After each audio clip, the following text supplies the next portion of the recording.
This food isn't meant for your kind. Go find a banana! The first-class cabin was silent except for the hum of the engines and the soft clinking of champagne glasses. But in row 3 a storm was brewing. 10-year-old Amara Washington stood in the aisle, her small frame trembling, but her voice cut through the tension like a knife. "My parents will hear about this. And trust me, you don't want that." The flight attendant, a woman named Sandra with blonde hair pulled back so tight it seemed to stretch her fake smile even thinner, crossed her arms and looked down at the little girl with the kind of contempt that makes your stomach turn.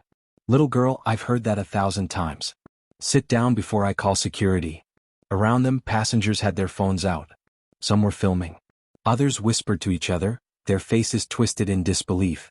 And Amara, this brave, beautiful child with her natural hair styled in 2 puffs decorated with colorful beads, stood her ground even as tears threatened to spill from her bright, intelligent eyes. What could possibly have led to this moment? How did a 10-year-old girl end up in a standoff with a flight attendant at 35,000 feet? And more importantly, who exactly was Amara Washington, and why did she say her parents were people this woman didn't want to cross? To understand that, we need to go back 6 hours earlier to a mansion in Atlanta, Georgia, where a very different morning was unfolding.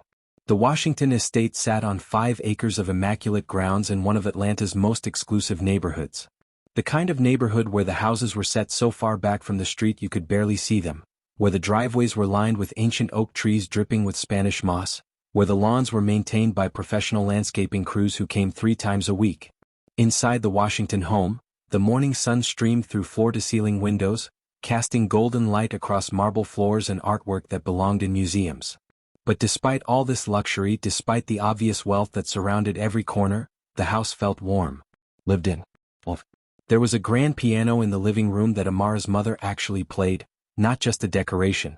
There were family photos everywhere, not the stiff, professional kind, but candid shots of birthday parties and beach vacations and Christmas mornings. The kitchen smelled like Rosa's cooking, always something delicious simmering on the stove or fresh bread cooling on the counter.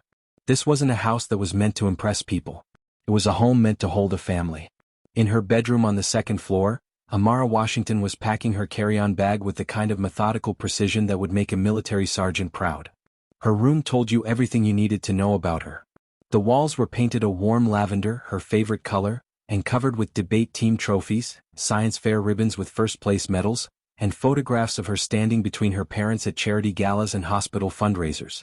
There was a shelf dedicated entirely to books, and not the kind of books most 10-year-olds read. Advanced literature that most high schoolers would struggle with. Toni Morrison, Maya Angelou, James Baldwin, Ta-Nehisi Coates, Octavia Butler. And right there on her nightstand, within arm's reach, a worn leather-bound copy of her grandfather's favorite book, The Souls of Black Folk by W.E.B. Du Bois. The book had been his, and when he passed away 2 years ago, he had left it specifically to Amara in his will. Inside the front cover, in his careful handwriting, he had written, "To my brilliant granddaughter, Amara. May you always remember that double consciousness is not a burden, it is a superpower. You see the world as it is and as it should be. Never stop fighting to close that gap. All my love, Grandpa Joe." Amara was not your average 10-year-old. She was brilliant, confident, and carried herself with a quiet dignity that came from being raised by parents who taught her that her worth was non-negotiable. She had skipped a grade in school not because her parents pushed her, but because she was bored in her original class and the teachers all agreed she needed more challenge. She was captain of her debate team, had won the regional science fair 3 years in a row, spoke English, Spanish, and French fluently, and somehow still found time to volunteer at the homeless shelter every Saturday morning with her mother. She folded her purple hoodie, the one with her prestigious prep school logo embroidered on the chest, and placed it in her bag next to her tablet, which was loaded with enough books to last a month, 3 movies she'd been meaning to watch, and a playlist her best friend Zoe had made her for the trip. She added the snacks her grandmother had made the night before, traditional Ghanaian chin-chin cookies that filled the house with the smell of nutmeg and vanilla, recipes that had been passed down through 4 generations. Her father's family was from Ghana originally, though they had been in America for 3 generations now.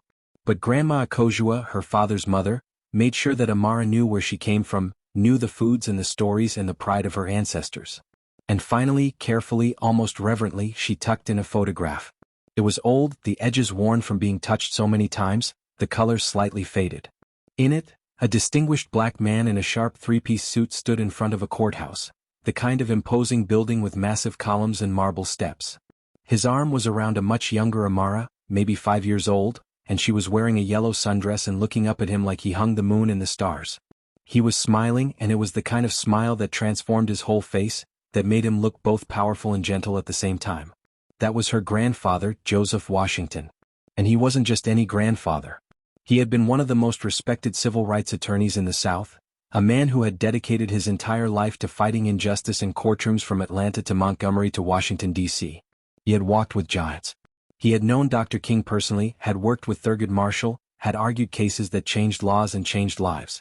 He had represented families who couldn't afford attorneys, had taken on police departments and corporations and governments, and he had won more often than he lost. People still talked about his closing arguments like they were poetry. The way he could take a complicated legal concept and make it so clear, so human, so undeniable that juries had no choice but to see the truth. He had a voice that could fill a courtroom without shouting, a presence that commanded respect without demanding it. But what Amara remembered most wasn't his fame or his victories. It was the way he talked to her. Like she was the most important person in the world. Like her thoughts mattered, her questions deserved real answers, her dreams were valid and achievable. He never talked down to her, never dismissed her because she was young. Amara could still hear his voice, deep and warm like molasses, telling her the words that had become her armor against the world. Baby girl, never shrink yourself for anyone's comfort. The world is going to try to make you smaller. People who are threatened by your light will try to dim it. But you were born to shine. Your skin is not a costume you wear. It's your crown. And queens don't apologize for wearing their crowns. He had told her this when she was 7 years old, after she came home crying because a boy in her class had said she was too dark to be pretty. Her grandfather had sat her down, looked her right in the eyes, and spent an hour explaining the history of colorism, the beauty of melanin, the strength of their ancestors. He didn't just tell her she was beautiful. He told her why the boy had said what he said, how society had taught him to value lighter skin, how that was wrong and evil and something they had to fight against. And then he had taken her to the mirror and made her repeat after him, I am beautiful. I am brilliant. I am loved. And I will never apologize for being exactly who I am. She had said it every day for a year until she believed it with every fiber of her being. He had passed away 2 years ago, suddenly, a massive heart attack that took him before anyone could say goodbye. Amara had been 8 years old, and losing him had felt like losing a piece of her soul. The funeral had been massive, hundreds of people, civil rights leaders and judges and people whose lives he had changed. But all Amara could remember was standing next to his casket, touching the smooth wood, and promising him that she would remember everything he taught her. That she would make him proud. A gentle knock on her door pulled her from her thoughts. Rosa, the family's housekeeper who was more like a second grandmother to Amara, peeked her head in. She was a small woman from El Salvador with kind eyes that crinkled at the corners when she smiled, hands that had braided Amara's hair 1,000 times, hands that had wiped away tears and served up comfort in the form of pupusas and warm hugs and the kind of unconditional love that didn't require blood relation. Mija, are you almost ready? The car will be here in 30 minutes. Almost, Rosa. Just making sure I have everything.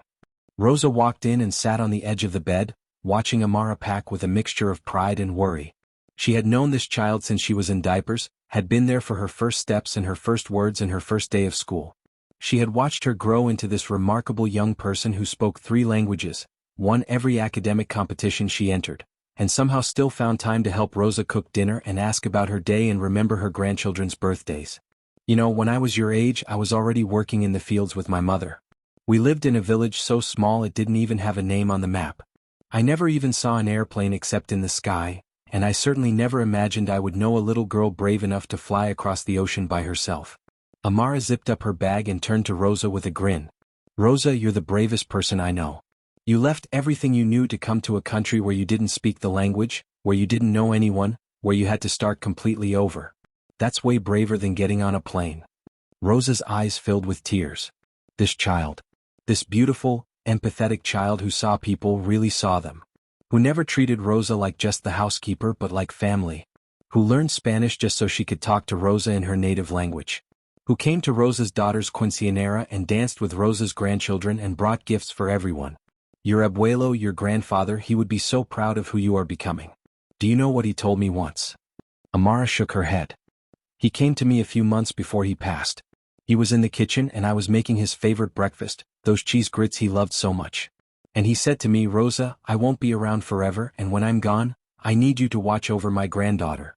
She's going to do great things, but she's going to face great challenges. She's going to need people who believe in her, who remind her of who she is when the world tries to tell her she's something less. You promise me you'll be there for her. And I promised him, Mija. I promised him I would always be here for you. Amara felt tears prickling at the corners of her eyes. She crossed the room and wrapped her arms around Rosa, burying her face in her shoulder. I miss him so much, Rosa. Every single day. I know, baby. I know. But he's still with you. In here. Rosa tapped Amara's chest right over her heart. Every time you stand up for yourself, every time you speak your truth, every time you refuse to be made small, that's him. That's his legacy living through you. They sat like that for a moment, holding each other, two souls connected by love and loss and the beautiful, complicated bonds that make a family. Finally, Rosa pulled back and wiped Amara's tears with her thumbs. Now you listen to me. You're going to have an amazing trip.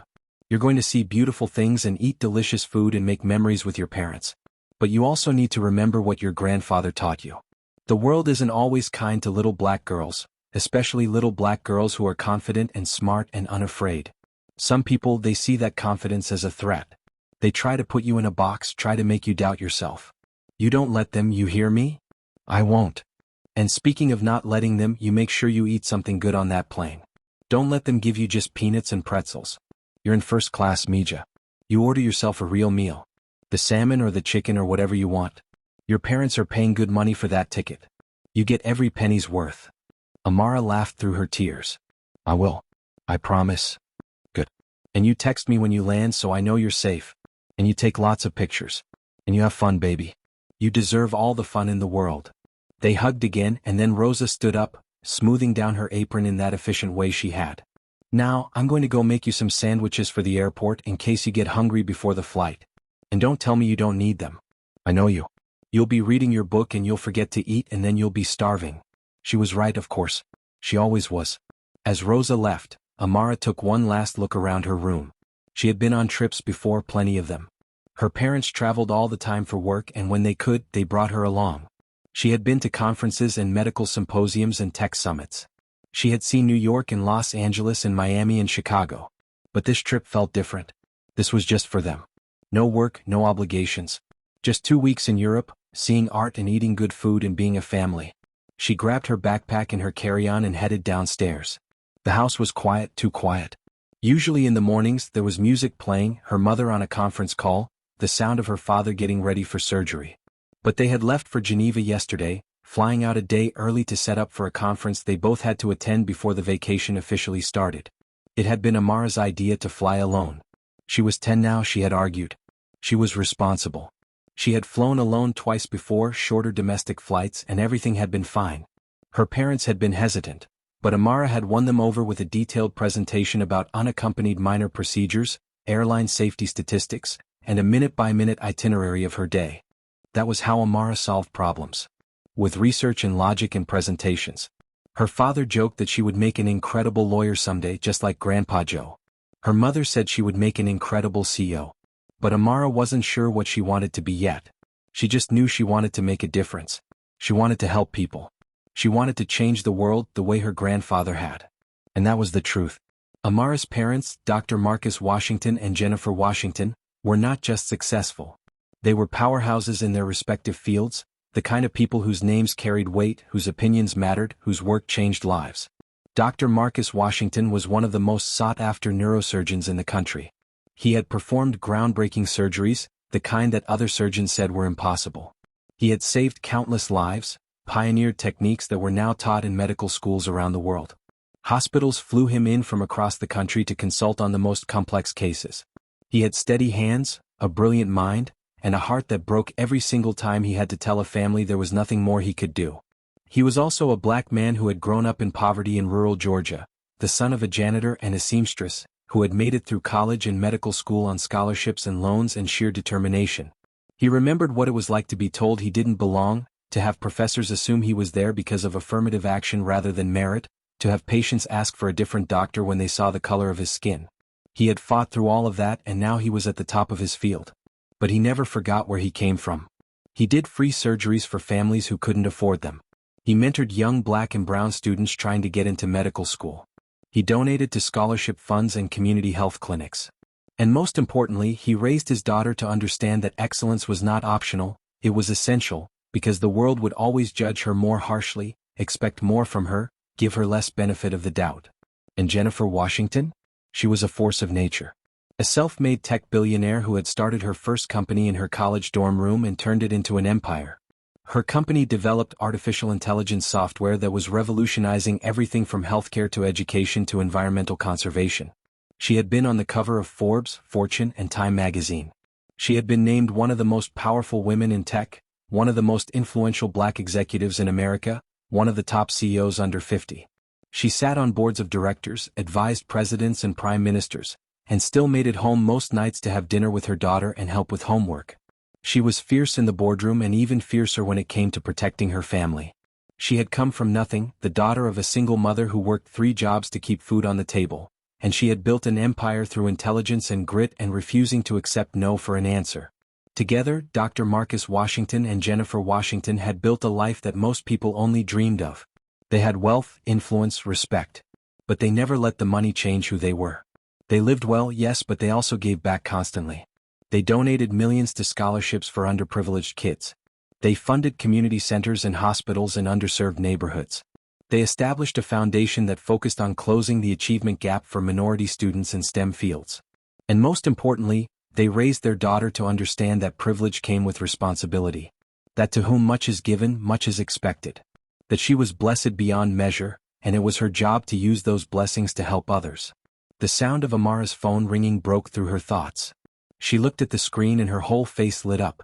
FaceTime from Mom and Dad. She answered immediately, and there they were, her parents, looking slightly tired but smiling at her from what appeared to be a beautiful hotel room in Geneva. Behind them, she could see floor-to-ceiling windows with a view of Lake Geneva and the Alps in the distance. Her father, tall and distinguished with salt and pepper hair and warm brown eyes behind designer glasses, waved at the camera. Her mother, elegant even in a casual sweater, her natural hair styled in a professional updo, blew her a kiss. "There's my baby girl. Are you all packed and ready?" "Yes, Mom. Rosa helped me make sure I have everything." Her father leaned closer to the camera, and Amara could see the worry in his eyes. No matter how confident and capable she was, she would always be his little girl, the tiny baby he had held in his arms 10 years ago, the toddler who had wrapped her whole hand around just one of his fingers. "And you remember everything we talked about? You have your passport in the secure pocket of your backpack, your phone is fully charged, you have the portable charger we gave you, you know your gate number, you have the unaccompanied minor paperwork." "Dad, I've got it. I've flown alone before, remember?" I know. But this is international. It's a longer flight. And you're my only child, so humor your old man and let me worry." Her mother laughed, that warm, musical laugh that Amara loved. "Marcus, she's fine. She's more organized than both of us combined. Amara, sweetie, you're in seat 3A first class. We upgraded you because it's such a long flight and we want you to be comfortable. Don't let anyone tell you that you can't order whatever you want from the menu. You're a paying passenger, and you have every right to be there and to have the full first-class experience." "I know, Mom. I'm serious, baby. You order the salmon or the steak or whatever you want. You ask for extra snacks if you're hungry. You use the amenity kit, watch movies, stretch your legs whenever you need to. You paid for that seat." She paused and her voice got softer. "And if anyone gives you any trouble at all, you call us immediately. We'll be checking our phones even during the conference sessions." Amara understood what her mother wasn't saying. The world could be cruel to black children, especially black children in spaces where people didn't expect to see them. First class, private schools, country clubs, places where their presence was questioned, their belonging challenged. "I'll be fine, Mom. I promise." Her father cleared his throat. "And remember what Grandpa Joe always said?" Amara smiled, and together they finished the sentence in unison, a family ritual that connected them to the man they all missed so deeply. "My skin is not a costume I wear. It's my crown." Her mother's eyes got a little misty. "That's right, baby. You belong everywhere you go. You hear me? Everywhere. You don't ask permission, you don't make yourself small, you don't apologize for existing. You belong. Always." "I know, Mom. I promise I won't forget." Her father checked his watch, one of those expensive Swiss watches that he had bought himself as a gift after his first solo surgery, a reminder of how far he had come. Okay, you need to get going or you'll miss your flight. Rosa has the car ready? She's got it all handled. Of course she does. That woman is a saint. Remind me to give her a bonus when we get back. Dad, you give her a bonus every month. And she deserves every penny. Okay, baby girl. We'll see you in Geneva in about 12 hours. We love you so much. More than all the stars in the sky. Love you too. Both of you. So much. The call ended, and Amara felt that familiar mix of excitement and nervousness that came with any big journey. But she was ready. She had been raised to be ready. Her parents had prepared her for this, for independence and responsibility and navigating the world on her own terms. Rosa appeared at the bottom of the stairs with a small cooler bag. Sandwiches, fruit, cookies, and water. Because airplane food is terrible, even in first class. Amara laughed and took the bag. Thank you, Rosa. For everything. No thanks needed, Mija. That's what family does. Now come on, the car is waiting, and I won't have you missing this flight because we were standing around being sentimental. The drive to Hartsfield-Jackson Atlanta International Airport took 40 minutes, and Rosa filled every minute with last-minute reminders and stories about her own grandchildren and predictions about the weather in Europe. When they pulled up to the International Departures Terminal, Rosa got out and helped Amara with her bags, then pulled her into a tight hug that lasted longer than usual. You call me when you land, okay? And you be safe. And you remember who you are. You're a Washington. You're Grandpa Joe's granddaughter. You carry his legacy in your bones. Don't you ever forget that. I won't, Rosa. I promise. Good. Now go on before I start crying and embarrass both of us. Amara walked into the airport with her head high and her carry-on rolling behind her. She had done this before. She knew exactly where to go. The international terminal was massive, filled with travelers from every corner of the globe, announcements in multiple languages echoing through the cavernous space. Check-in was smooth. The agent looked at her ticket, saw the first-class designation and smiled warmly. Traveling alone today, Miss Washington? Yes, ma'am. I'm meeting my parents in Geneva. Well, aren't you a brave young lady? Let me just get your unaccompanied minor paperwork processed. She typed on her computer for a moment. Okay, you're all set. Here's your boarding pass. You'll board in Group 1, and someone from the airline will meet you at the gate to make sure you get on safely. Have a wonderful flight. Thank you. Security was easy. The TSA agent, a middle-aged black woman with kind eyes and box braids twisted into an elegant bun, checked her ID and boarding pass, then noticed the prep school logo on her hoodie. My niece goes there. How do you like it? I love it. The teachers are amazing and I'm on the debate team. Debate team. Look at you. My niece is too shy for all that, but she loves the science program. You keep working hard, baby. Education is the key to everything. Yes, ma'am. That's what my parents always say. They're raising you right. You have a safe flight now, you hear? Thank you.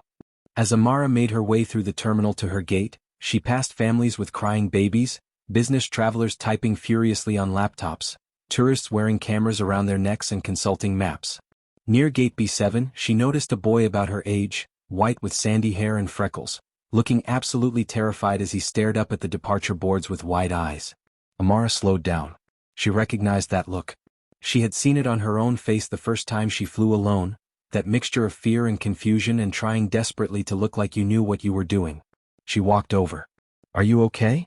The boy jumped a little, then looked at her with eyes that were definitely holding back tears. I can't find my gate. I'm flying to Boston and I've never flown alone before and my mom just left and I think I'm going to the wrong concourse and I'm kind of freaking out. Amara smiled gently, the way her grandfather used to smile at her when she was upset about something. What's your flight number? He showed her his boarding pass with shaking hands. She looked at it, noting the gate number and the time. You're in Concourse C and you've got plenty of time. You need to take the plane train. Come on, I'll show you. Really? You don't have to. It's okay. I've got time before my flight. Follow me. She walked with him to the train platform, explained exactly where he needed to go, which stop to get off at, how to find his gate once he got there. She even showed him the airline app on his phone that would track his flight status and send him alerts. Thank you so much. I thought I was going to miss my flight and my dad was going to kill me. I'm Alex, by the way. Amara. And you're not going to miss your flight. You've got this. You're really nice. Thanks for helping me. You're welcome. Good luck in Boston. As Alex headed off toward his gate, looking considerably less terrified than he had 5 minutes ago, Amara felt good. That was something else her grandfather had taught her. No matter what you're going through, no matter how busy you are, if you can help someone else, you do it. Kindness costs nothing, but it can mean everything to the person receiving it. She made it to her own gate with 40 minutes to spare. She found a seat near the windows where she could watch the planes take off and land, pulled out her tablet, and lost herself in the pages of Toni Morrison's Beloved, a book that her English teacher had said was too advanced for her but that she was breezing through anyway, captivated by Morrison's gorgeous, haunting prose. The gate area filled up gradually. Families with young children. Business travelers in expensive suits. A group of college students clearly heading to Europe for spring break, talking excitedly about all the places they were going to visit.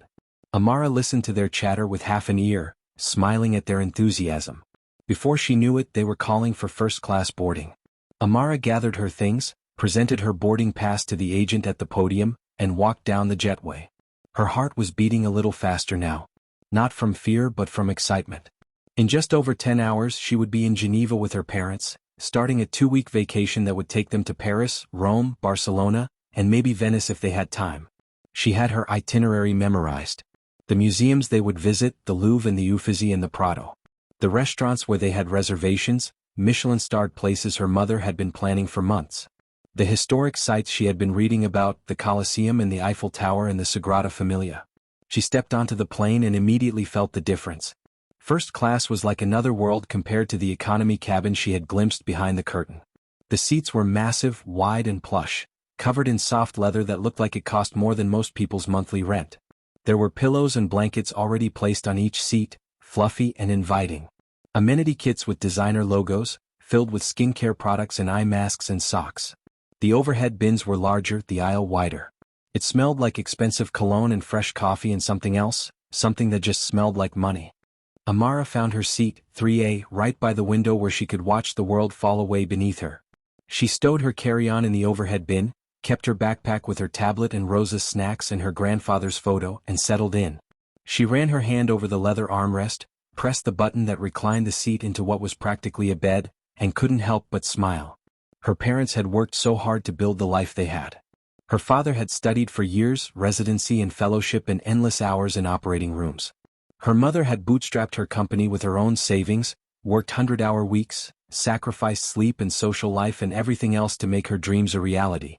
They deserved this success and they had never taken it for granted. And they had taught Amara to appreciate it too, but also to understand that it could be taken away. That as a black family, their wealth and success didn't shield them from racism or discrimination. That they had to work twice as hard, be twice as good, prove themselves over and over again in ways that white families never had to. She pulled out her tablet and opened her book again. Around her, other first-class passengers were boarding. A woman in an expensive Chanel pantsuit, talking loudly on her phone about stock portfolios and quarterly earnings, her voice sharp and commanding. An elderly couple who looked like they had been traveling the world together for 50 years, holding hands as they found their seats, speaking to each other in soft German. A young couple, probably honeymooners, giggling and taking selfies and looking at each other like the rest of the world didn't exist. And then in seat 2A, directly in front of Amara, a man in his early 30s with perfectly styled hair and a Rolex that probably cost more than most people's cars plopped down and immediately started a phone call about some business deal. Yeah, I'm telling you, if we close this by Friday, we're looking at a 30% increase in valuation. No, I don't care what marketing says, they're always too conservative. We do it my way or we don't do it at all. His voice was loud, obnoxious, the kind of voice that assumed everyone around him wanted to hear his conversation. Amara tried to tune him out and focus on her book. She was just getting to a particularly intense chapter, where Seeth was remembering Beloved, when she heard a voice that would change everything. Sweetie, are you sure you're in the right section? Economy is toward the back. Amara looked up. Standing over her was a flight attendant. She was in her mid-40s, blonde hair pulled back in a tight bun that made her face look severe, almost pinched. Her name tag read Sandra Hayes. She had blue eyes that were looking at Amara with something that made Amara's stomach twist uncomfortably. It wasn't kindness. It wasn't curiosity. It was suspicion, cold and hard and undeniable. But Amara had been raised to be polite, to give people the benefit of the doubt, to assume good intentions until proven otherwise. Maybe this woman was just trying to be helpful.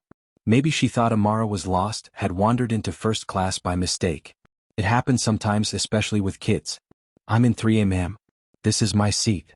Sandra's eyes narrowed slightly, and her mouth pressed into a thin line. She reached out her hand, palm up, expectant. "Let me see your boarding pass." Amara reached into her backpack and handed it over. Sandra took it and examined it like she was a detective looking for clues to a crime. She turned it over, held it up to the light like she was checking for forgery, checked the seat number against the overhead bin, then checked it again. She even pulled out her own phone and seemed to be cross-referencing something. The seconds stretched into what felt like minutes.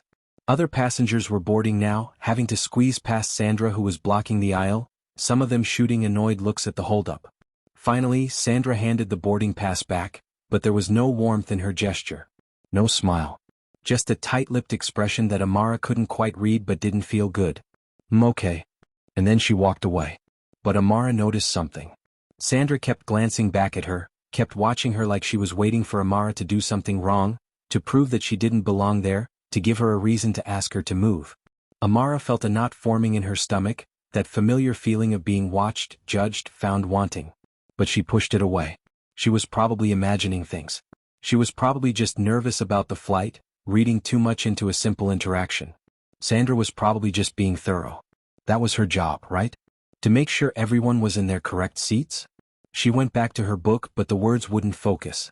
She kept reading the same sentence over and over, her mind elsewhere. A few minutes later, another flight attendant came by. This one was different. He was a black man, probably in his early 30s, with a warm smile that reached his eyes and gentle demeanor that immediately put Amara at ease. His name tag said James.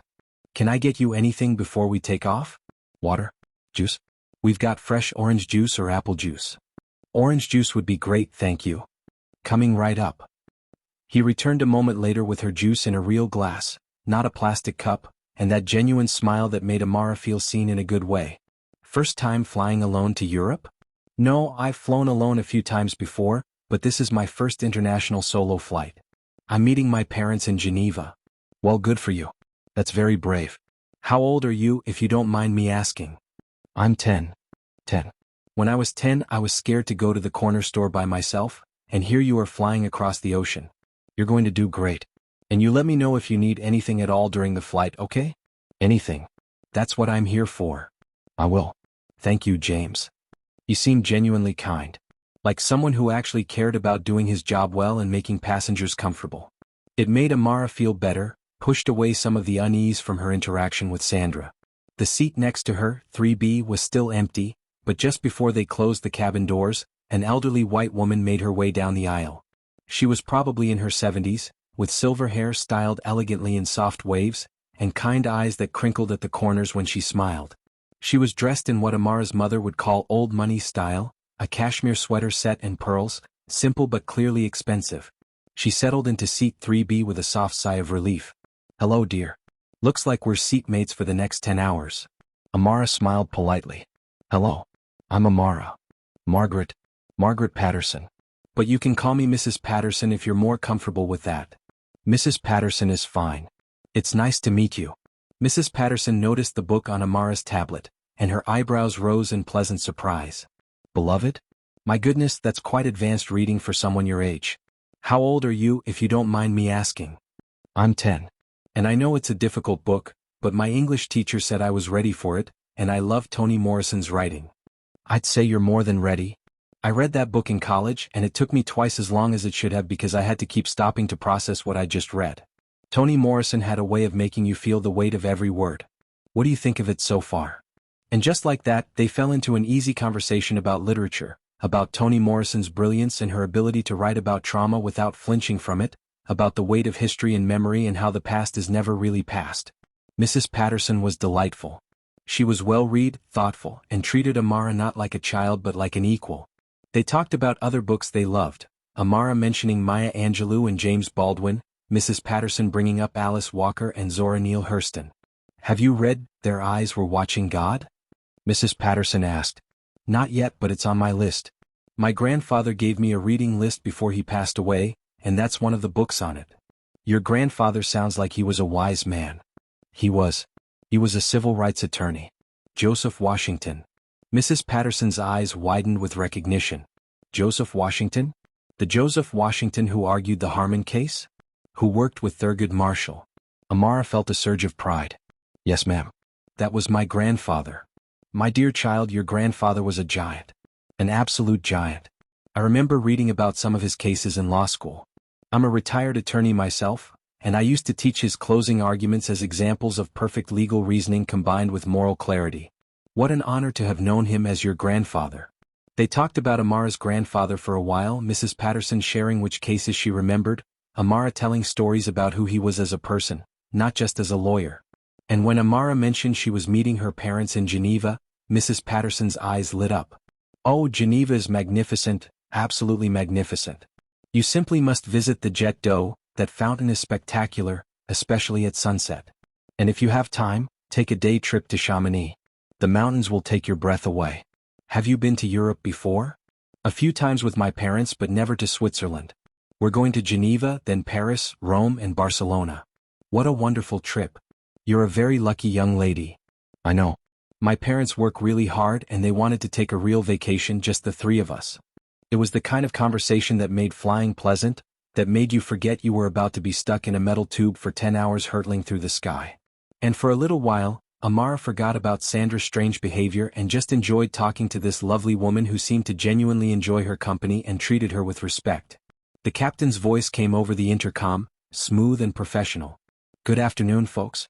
This is Captain Mark Richardson speaking, along with my co-pilot, Captain Lisa Brooks.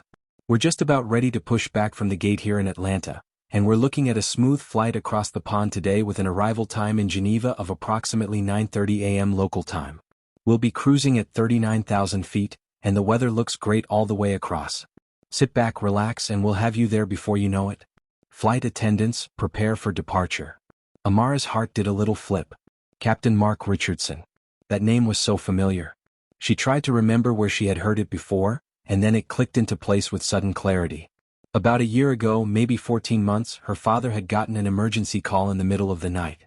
A pilot for this exact airline had suffered a massive brain aneurysm and had been rushed to the hospital where her father worked. The surgery had been incredibly risky, incredibly complicated. The pilot's wife and children had been in the waiting room, terrified. Amara remembered because her mother had taken her to the hospital to bring her father coffee and a change of clothes, and Amara had sat with the pilot's family in the waiting room, trying to keep the youngest daughter, who was about 6, distracted with games and stories. The surgery had lasted 9 hours. But her father had saved the man's life. She remembered the pilot's wife crying with relief, remembered her father coming out of the OR exhausted but smiling. And that pilot had been so grateful. He had come to their house after he recovered, about 2 months later. He had brought Amara's father a bottle of expensive scotch and spent an hour telling him that he owed him his life, that because of Dr. Washington's skill and care, he would get to see his daughters grow up, get to walk them down the aisle someday, get to meet his grandchildren. His name had been Mark Richardson. And he had been so kind to Amara, had sat with her and told her stories about flying, about seeing thunderstorms from above the clouds, about the magic of watching the sun rise at 39,000 feet, about the responsibility and privilege of being a pilot. Could it be the same person? It had to be. How many Captain Mark Richardsons could there be flying for this airline? Amara made a mental note to ask James about it later. If it was the same Captain Richardson, maybe she could say hello, let him know she was Dr. Washington's daughter. It would be nice to see a friendly face, to have that connection. The plane pushed back from the gate and began its slow taxi to the runway. Amara looked out the window, watching the ground crew in their neon vests directing traffic, watching other planes taxiing or taking off, feeling that familiar thrill of anticipation that came before takeoff. She loved flying. Loved the moment when the engines roared to life and the plane accelerated down the runway faster and faster, and then that magical instant when the wheels left the ground and you were airborne, defying gravity, making the impossible look easy. The plane turned onto the runway and Amara could feel the engines spooling up, that deep rumble that you feel in your chest. And then they were moving, accelerating, the ground rushing past in a blur, and then that moment of lift, that feeling of weightlessness, and Atlanta was falling away beneath them.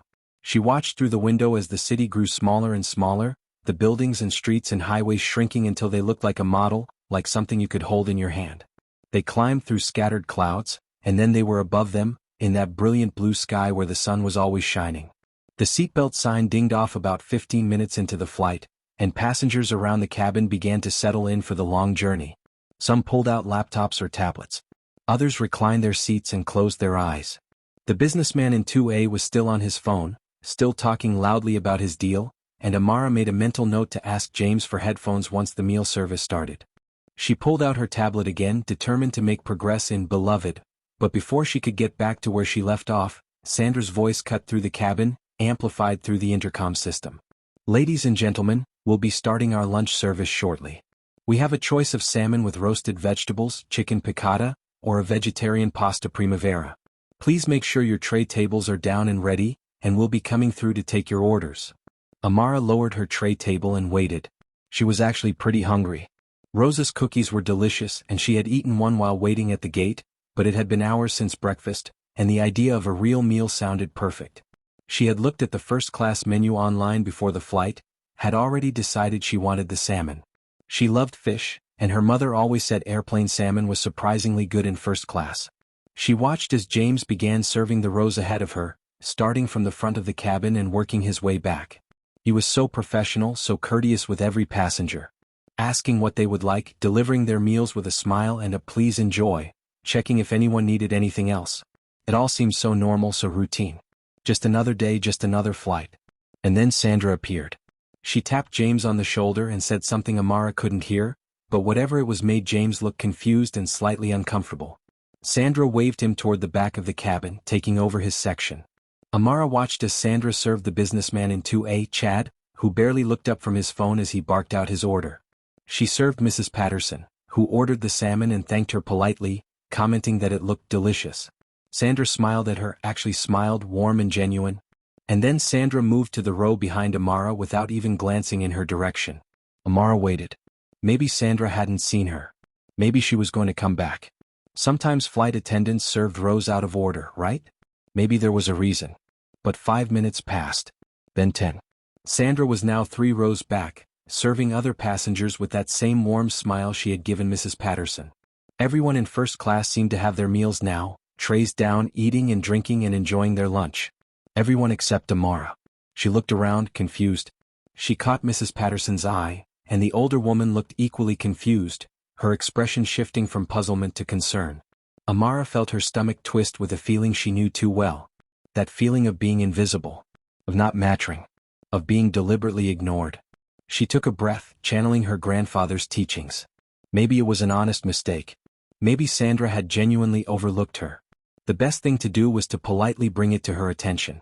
She reached up and pressed the call button above her seat. The soft ding echoed in the cabin. She waited, her heart beating a little faster now, telling herself it was nothing. Just an oversight. Sandra would come, apologize for missing her and bring her meal. Would be fine. Everything would be fine. Sandra appeared a moment later, and her expression was flat, almost annoyed, like Amara had interrupted something important. Yes. Excuse me, I didn't get my meal choice yet. Sandra looked at her like she had just asked the most absurd question in the world, her eyebrows raising in exaggerated surprise. Oh, did you want something? What would your parents like you to have? There it was. That tone. That condescension dripping from every word like poison. Like Amara was a baby who needed her parents to make decisions for her. Like she couldn't possibly be trusted to order her own meal. Like she was too young, too stupid, too something to know what she wanted. But Amara kept her voice calm, kept it polite, kept her grandfather's words echoing in her head. Be firm. Be clear. Don't back down. But also don't give them ammunition to call you aggressive or difficult. My parents told me I could order anything from the menu. I'd like the salmon, please. Sandra's lips pressed into that thin line again, and her eyes went cold. The salmon is for paying first-class passengers. The words landed like a physical blow. Amara felt her face grow hot, felt her stomach drop. Around them, conversations were stopping. Passengers were starting to notice this interaction, starting to pay attention. Amara's voice came out smaller than she intended, but she pushed through. I am a paying first-class passenger. My seat is 3A. Sandra crossed her arms over her chest in a defensive posture that radiated hostility. Where are your parents, honey? They're meeting me in Geneva. I'm flying alone as an unaccompanied minor. Alone? Sandra's voice pitched up, theatrical and mocking. A child flying alone in first class? That's quite unusual. She paused, and what she said next made Amara's blood run cold. Did someone upgrade you as charity? Because I need to verify that your ticket is legitimate before I can serve you. Charity. The word hung in the air like an accusation. Like Amara couldn't possibly belong here on her own merit, couldn't possibly have parents who could afford a first-class ticket for their daughter. Like the only way a little black girl could be sitting in seat 3A was through someone's pity or mistake. Mrs. Patterson's voice cut through the tension like a whip crack, sharp and authoritative. "Excuse me. What exactly is this about? This child has been sitting in this seat since we boarded in Atlanta. She has a valid boarding pass that I personally saw her present to the gate agent. Now give her the meal she requested." Sandra turned to Mrs. Patterson, and for a moment her mask slipped and Amara could see actual anger flash across her face before she schooled it back into that fake professional smile. "Ma'am, I appreciate your concern, but I'm just doing my job. There may have been a ticketing error and I need to verify. I saw her boarding pass." The voice came from in front of them. Chad, the obnoxious businessman, had actually turned around in his seat and was looking at Sandra with something like disgust. "It's legit. She's in 3A. The seat matches her ticket. Just get her the damn food." More passengers were watching now, openly. The cabin had gone quiet except for the steady hum of the engines. Amara sat very still, her hands clenched together in her lap so tightly her knuckles had gone pale. This was really happening. This woman was really questioning whether she belonged here, whether her ticket was real, whether she had the right to sit in this seat and eat the same food as everyone else. And the only possible reason Amara could think of, the only thing that made sense, was the thing her grandfather had warned her about her whole life. The thing her parents had prepared her for but that she had never really experienced herself, not like this, not so blatantly, not so cruelly. It was because of her skin. Because she was a 10-year-old black girl sitting in first class, and in Sandra's mind, in Sandra's worldview, that didn't compute. That didn't fit the picture of who belonged in these seats, who deserved this level of service, who was worthy of basic human dignity. If you're watching this and you can't believe this is happening, hit that subscribe button right now because this story is about to get even more intense, and you need to see how this brave little girl handles what comes next. Sandra's face flushed bright red, and not from embarrassment. From anger.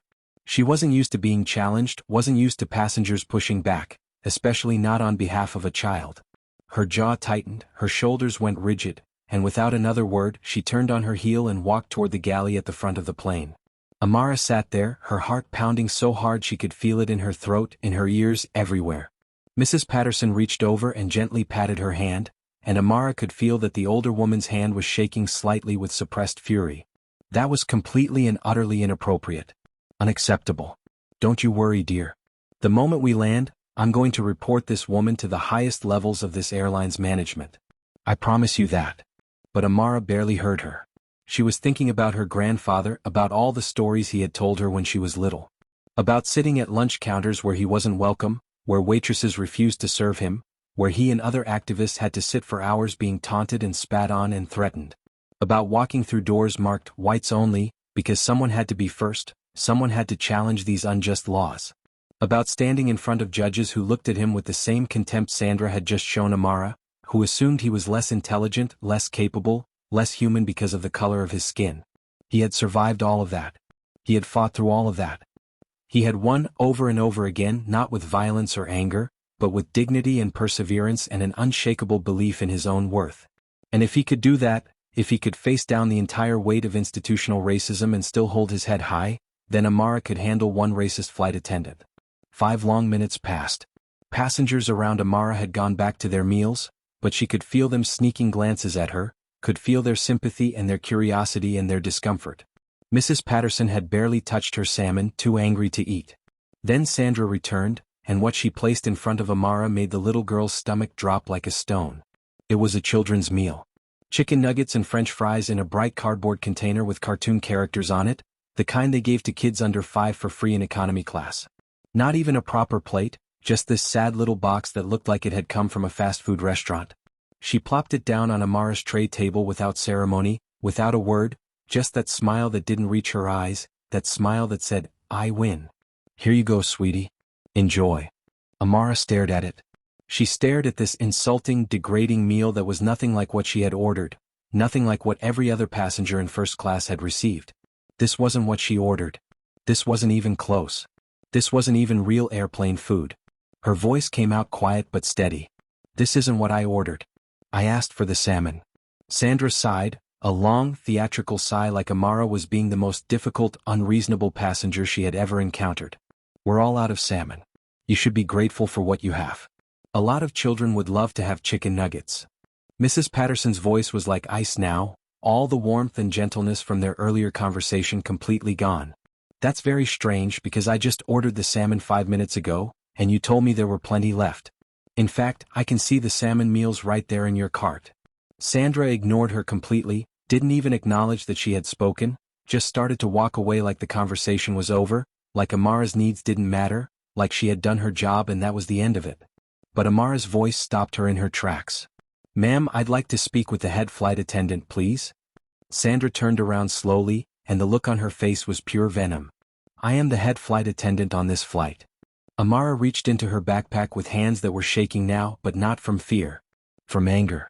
From righteous indignation. From the fire that her grandfather had lit in her soul all those years ago.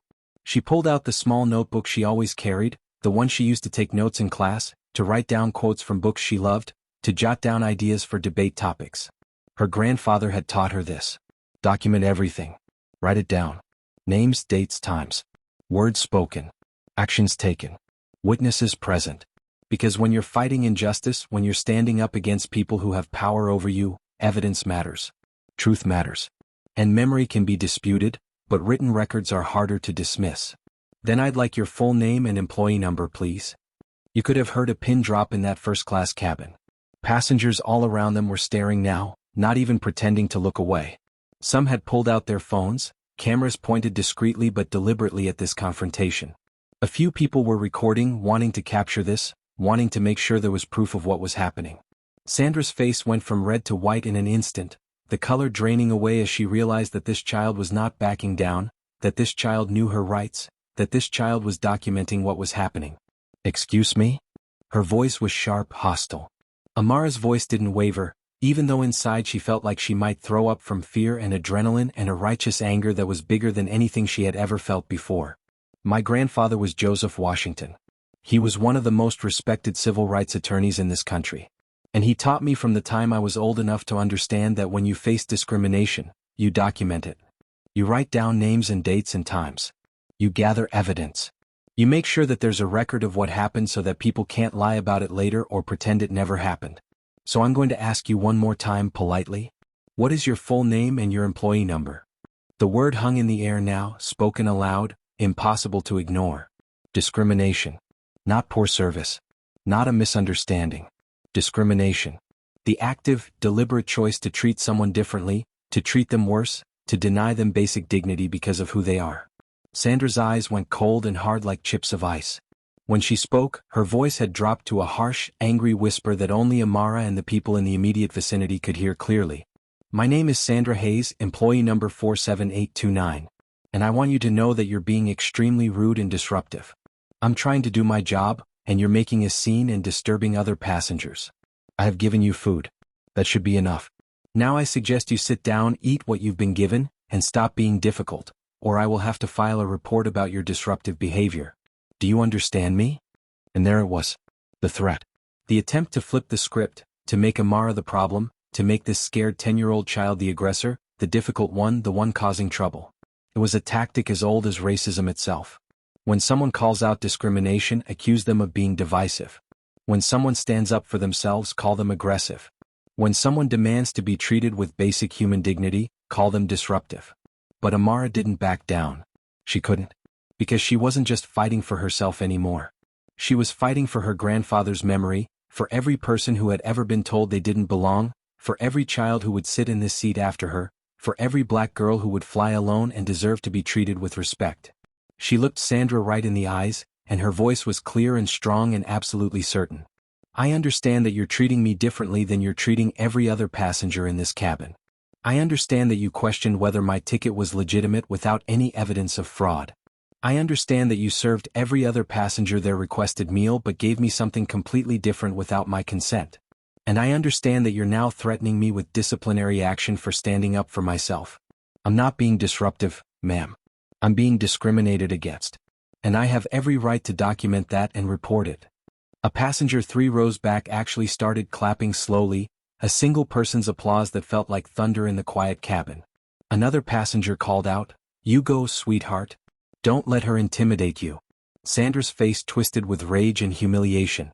She had been called out, publicly, by a child, in front of a cabin full of witnesses. She opened her mouth, clearly about to say something cutting, something meant to put Amara in her place once and for all. But James appeared, seemingly out of nowhere, stepping between Sandra and Amara like a barrier. "Sandra, I think we need to talk in the galley. Now." "James, I'm handling this." "No, Sandra. You're not handling this. You're making this worse. Galley. Now." For a moment, it looked like Sandra might refuse. But James's expression was steel, and finally, with one last venomous look at Amara, Sandra stalked toward the galley, James following close behind. The cabin erupted in quiet conversation. Passengers were talking to each other, some looking outraged, some looking uncomfortable, some looking at Amara with something like awe. Mrs. Patterson squeezed Amara's hand. "You were magnificent, dear. Absolutely magnificent. Your grandfather would have burst with pride." But Amara didn't feel magnificent. She felt shaky and scared and like she might cry at any second.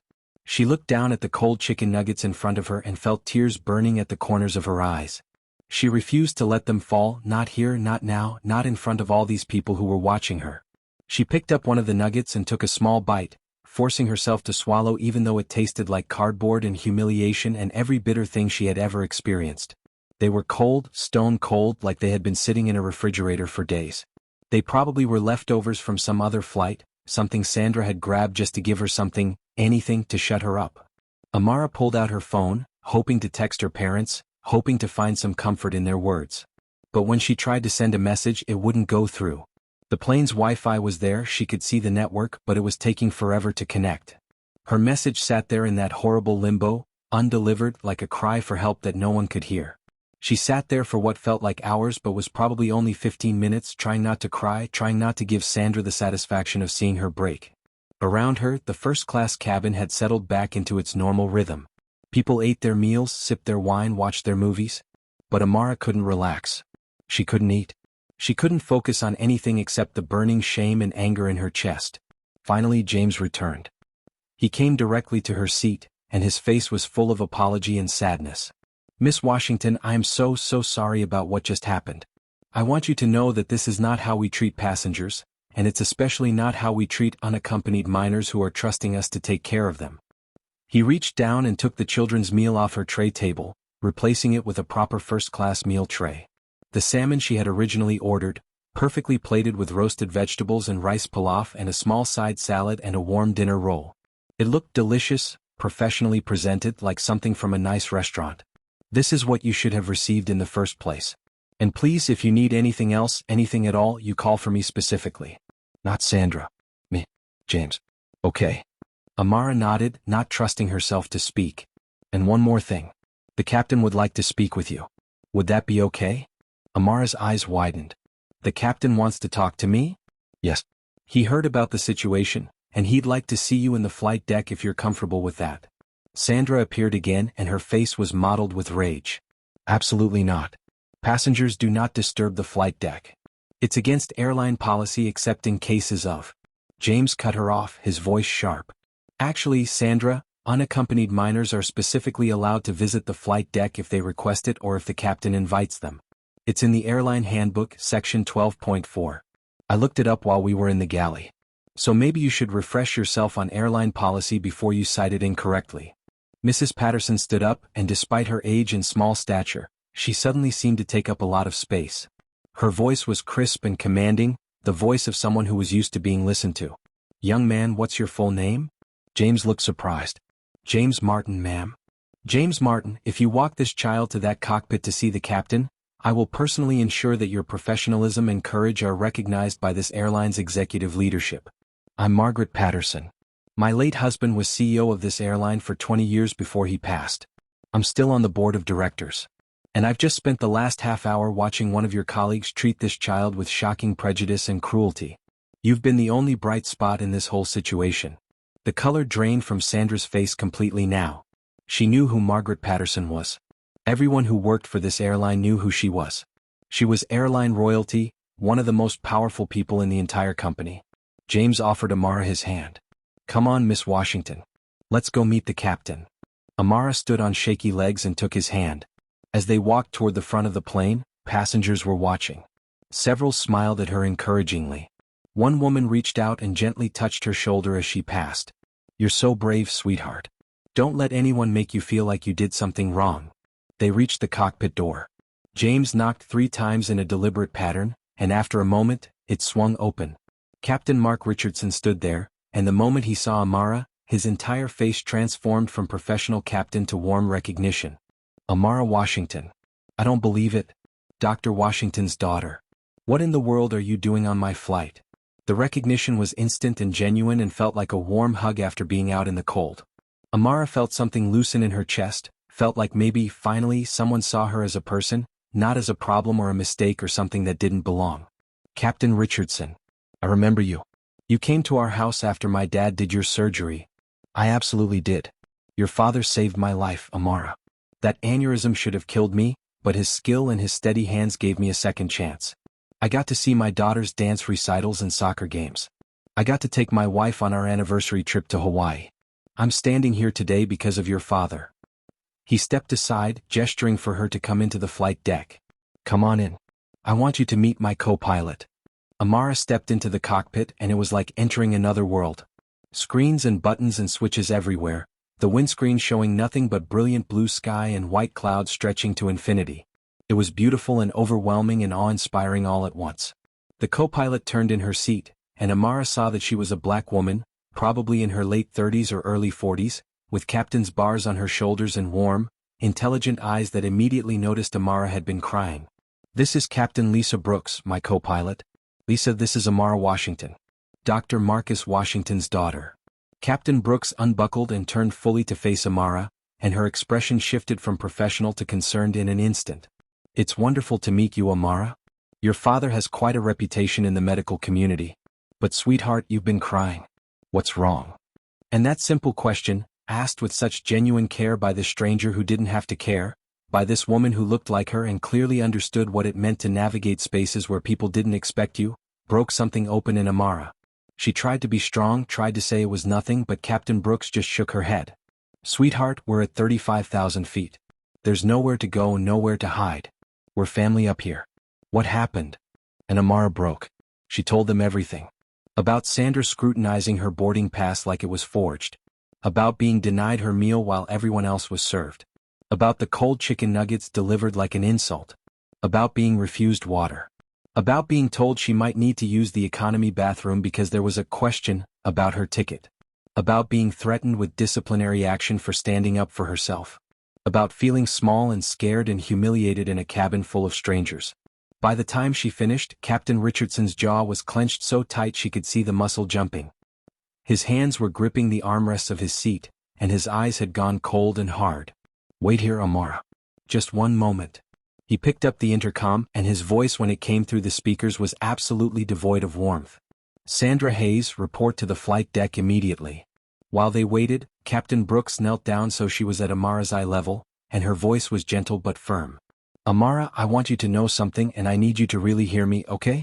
When I was starting out as a pilot, when I was in flight school and then working my way up through regional carriers, there were so many people who didn't think I belonged. Black woman? Flying commercial jets? They looked at me the exact same way that flight attendant looked at you. Like I was a mistake, like I was there because of quotas or charity, like I couldn't possibly be qualified or deserving. She paused, making sure Amara was looking at her, making sure she understood. But you know what I learned? Their small-mindedness, their prejudice, their inability to imagine that someone who looks like us could belong in these spaces, that says everything about them and absolutely nothing about you. Your confidence, your intelligence, your right to be wherever you are, that scares people who are small inside. It threatens them because it challenges their worldview. And instead of examining their own biases and growing as people, they try to make you smaller to accommodate their limitations. Don't ever, ever let them. She pulled out her phone and showed Amara a photo. A beautiful little girl, maybe 8 years old, with the same warm eyes and bright smile as her mother, wearing a pilot's costume for Halloween. That's my daughter Zara.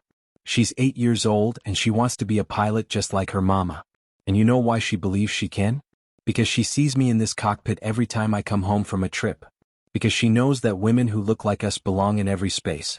Every cockpit, every boardroom, every first-class seat on every plane that flies. Just like you do. Amara felt tears sliding down her cheeks, but they were different now. Not tears of shame or humiliation, but tears of recognition, of being seen, of being understood by someone who had walked this path before her. There was a sharp knock on the door. Captain Richardson opened it and Sandra stood there.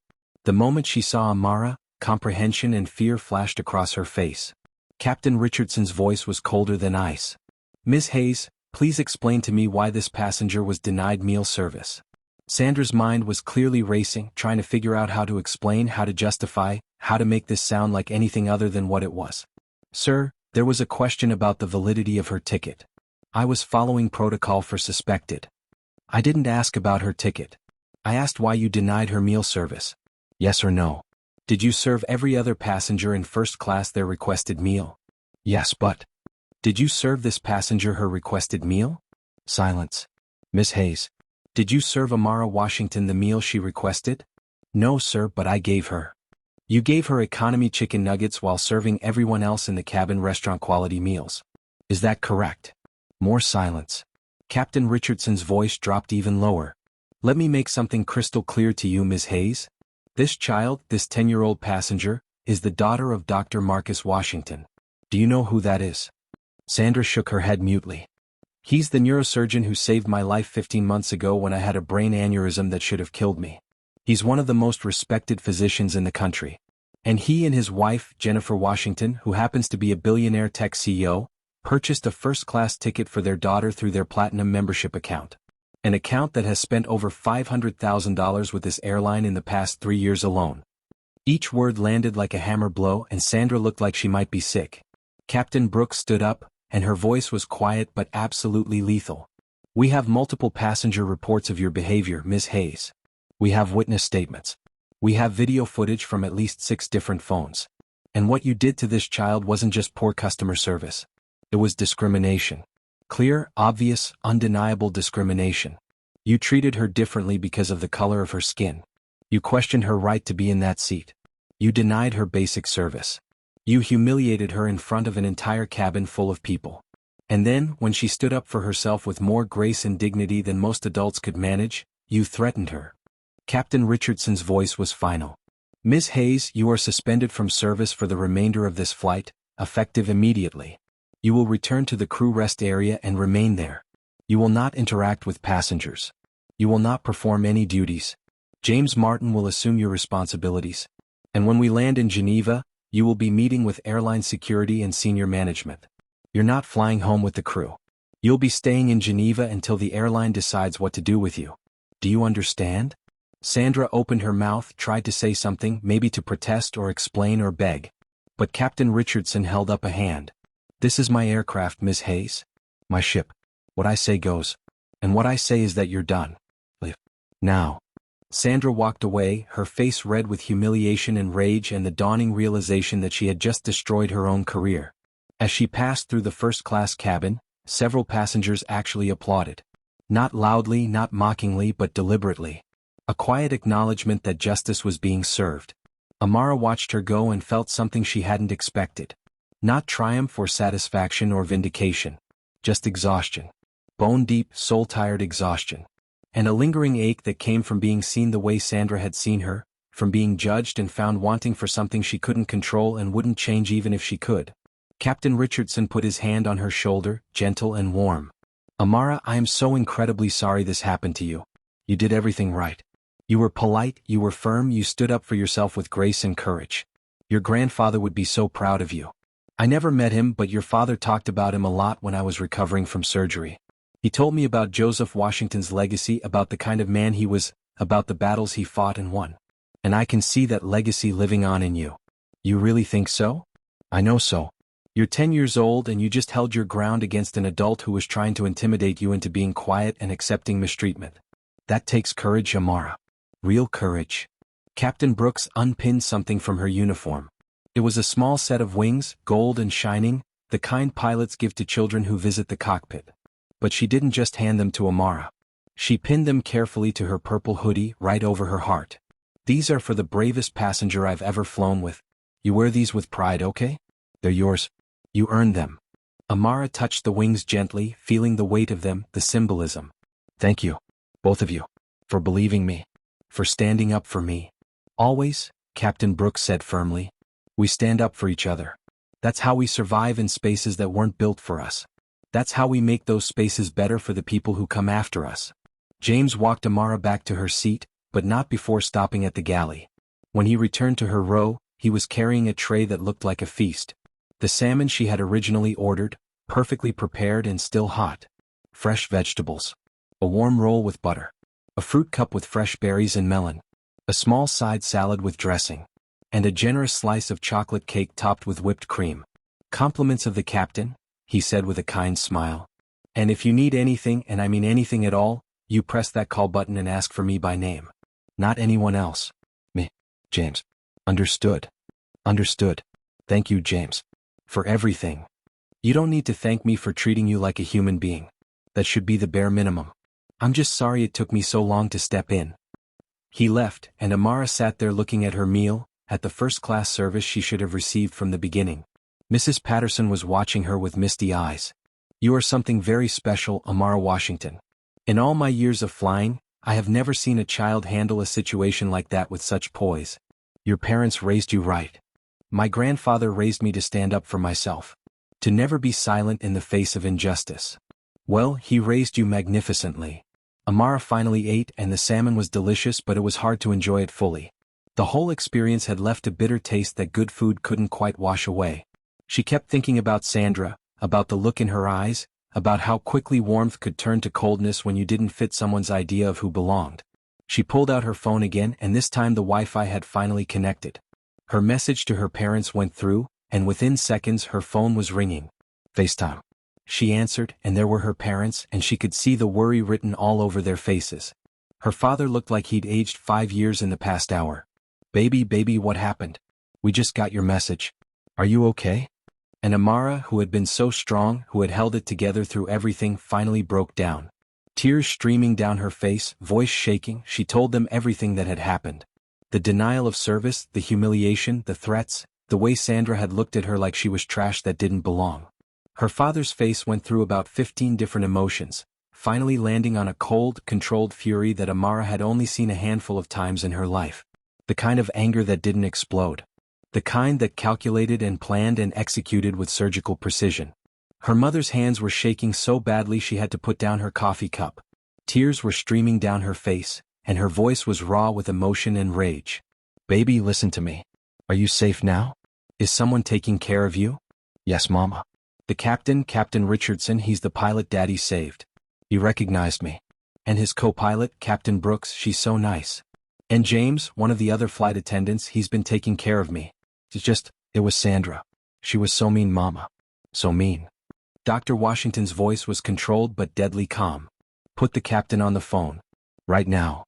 James appeared, having been hovering nearby, and quickly connected Amara's parents with Captain Richardson through the plane's satellite phone system.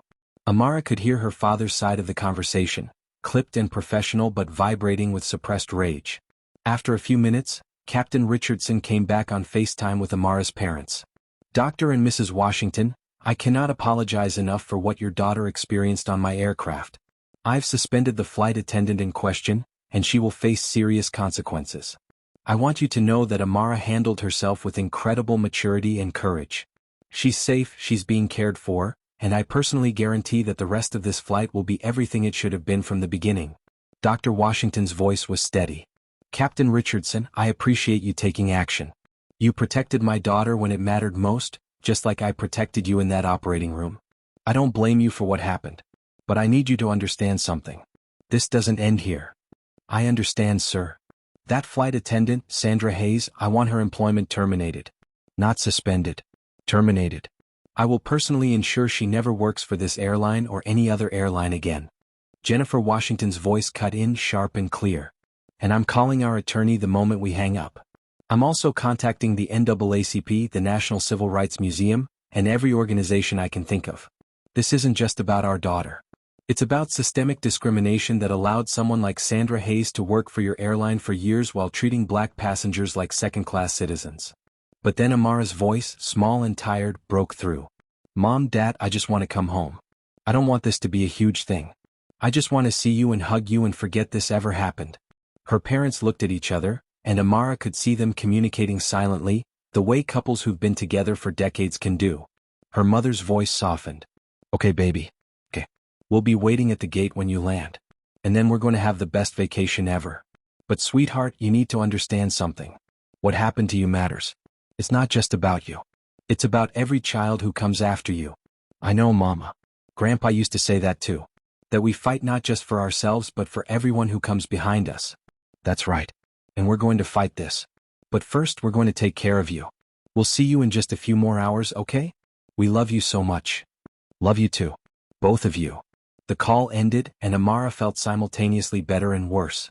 Better because she had heard her parents' voices, because she knew they would make this right. Worse because the reality of what had happened was settling in heavy and cold. The rest of the flight passed in a strange haze. Passengers kept coming up to her, quietly, to tell her she was brave, that what happened wasn't okay, that they had recorded the interaction and would gladly serve as witnesses if needed. One woman, a lawyer from New York, gave Amara her card and told her that if her parents needed any legal support, she would help pro bono. Chad, the obnoxious businessman, actually turned around and apologized for not stepping in sooner. I have a daughter about your age. And if someone treated her the way that woman treated you, I would lose my mind. You were so brave, kid. Don't ever let anyone make you feel small. Mrs. Patterson barely left Amara's side for the rest of the flight. She told Amara stories about her own experiences with discrimination, about marching with Dr. King in the 1960s, about the progress they had made and the work that still remained. She gave Amara her personal phone number and email address. You call me anytime you need anything, sweetheart. Anything at all. You're an extraordinary young woman, and I want to stay in your life if you'll let me. As the plane began its descent into Geneva, Amara looked out the window at the Alps rising in the distance, snow-capped and majestic, and she thought about her grandfather. About how he had faced hatred and discrimination his entire life and never let it make him bitter or small. About how he had fought with dignity and grace and an unshakable belief in justice. She touched the wings pinned to her chest and made him a silent promise. She would never forget this day. But she also wouldn't let it define her. She would use it, learn from it, let it make her stronger and more determined to fight for a world where no child ever had to experience what she had experienced.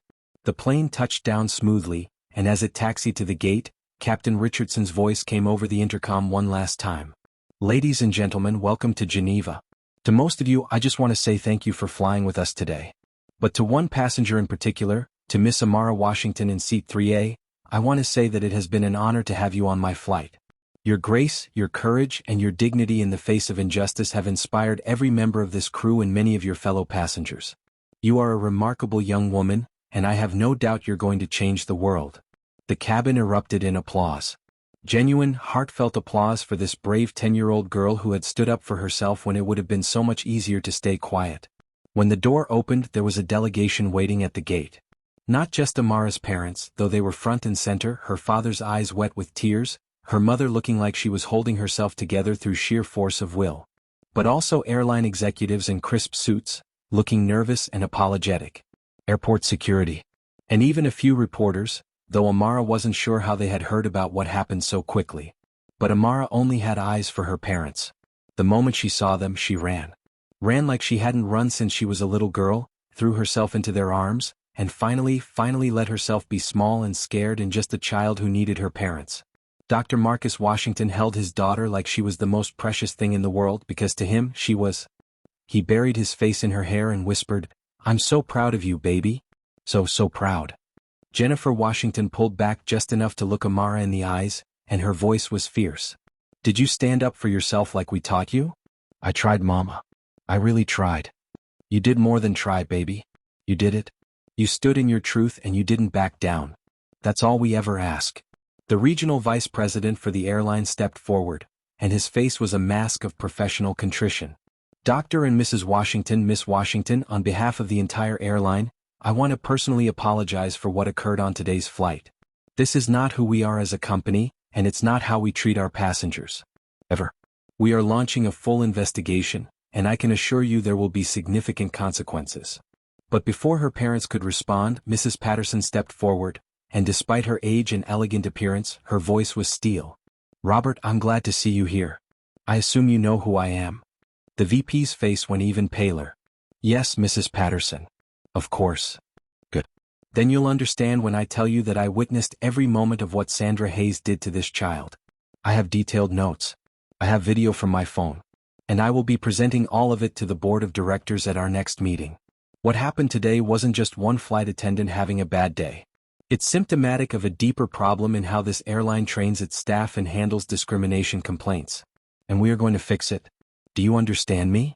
Yes, ma'am. Absolutely. Mrs. Patterson turned to Amara and pulled her into a gentle hug. You have my number, sweetheart. You use it. And your parents, if you need any support navigating this situation, I'm here. I mean that. Captain Richardson and Captain Brooks came through the jetway, still in uniform. Captain Richardson shook Dr. Washington's hand. Sir, I owe you my life. The least I could do was protect your daughter. I'm just sorry it took as long as it did for me to find out what was happening. Dr. Washington gripped his hand firmly. You did protect her. When it mattered most, you were there. Thank you. Captain Brooks knelt down and gave Amara another hug. You keep flying, okay? Don't let what happened today make you afraid. You belong in the sky just as much as anyone else. James appeared with Amara's luggage, and Jennifer Washington pressed a $100 bill into his hand. Thank you for taking care of our daughter. Ma'am, that's really not necessary. It absolutely is. You showed courage when you could have just looked the other way. That matters. That means everything. The media tried to approach, but Jennifer Washington held up a hand. We have no comment at this time except to say that our daughter handled an impossible situation with grace and courage, and we couldn't be more proud. We ask that you respect her privacy as we move forward. Thank you. As they made their way through the airport, past customs and baggage claim, Amara walked between her parents, holding both their hands like she used to when she was little. She was exhausted, emotionally wrung out, but she was safe. She was loved. She was home even though they were thousands of miles from Atlanta. Outside, the Swiss air was crisp and clean, and the sun was just rising over the Alps, painting the sky in shades of pink and gold. It was beautiful, achingly beautiful, and Amara let herself appreciate it. Her father loaded their luggage into the rental car while her mother got Amara settled in the back seat with a blanket and a bottle of water. We're going straight to the hotel. You're going to take a hot shower, eat some breakfast, and sleep for as long as you need to. And then, when you're ready, we're going to start our vacation. Just the three of us. Okay. Okay, Mama. As they drove through the streets of Geneva, her father meeting her eyes in the rearview mirror, her mother holding her hand from the front seat, Amara felt the weight of the day starting to lift just a little. She had survived. More than that, she had stood up for herself. She had channeled her grandfather's teachings and her parents' love and her own innate sense of justice, and she had refused to be made small. It wasn't the flight she had imagined. It wasn't the easy, comfortable journey she had been promised. But in a strange way, it had taught her something important about who she was and what she was capable of. Her phone buzzed. A text from Rosa. Mija, your parents told me what happened. I'm so proud of you. You are brave like your abuelo. You are strong like your ancestors. You are loved. Always. Call me when you can. Amara smiled and typed back, Thank you, Rosa. I love you too. As the Washington family drove toward their hotel, the first leg of what was supposed to be a perfect vacation, none of them knew that Amara's story was already spreading. That the videos recorded by passengers were being shared on social media. That news outlets were picking up the story. That by the time they woke up the next morning, Amara Washington would be a name that millions of people knew. But for now, in this moment, she was just a 10-year-old girl who had faced something hard and survived it. Who had stood up for herself and won. Who was loved fiercely by parents who would move heaven and earth to protect her. And that was enough. For now, that was everything. What do you think should happen to Sandra Hayes? Should she lose her job, or should she get another chance? Tell us what you think in the comments below, and if this story moved you, hit that subscribe button and share it with someone who needs to hear it. Because Amara's story isn't over yet. In fact, it's just beginning.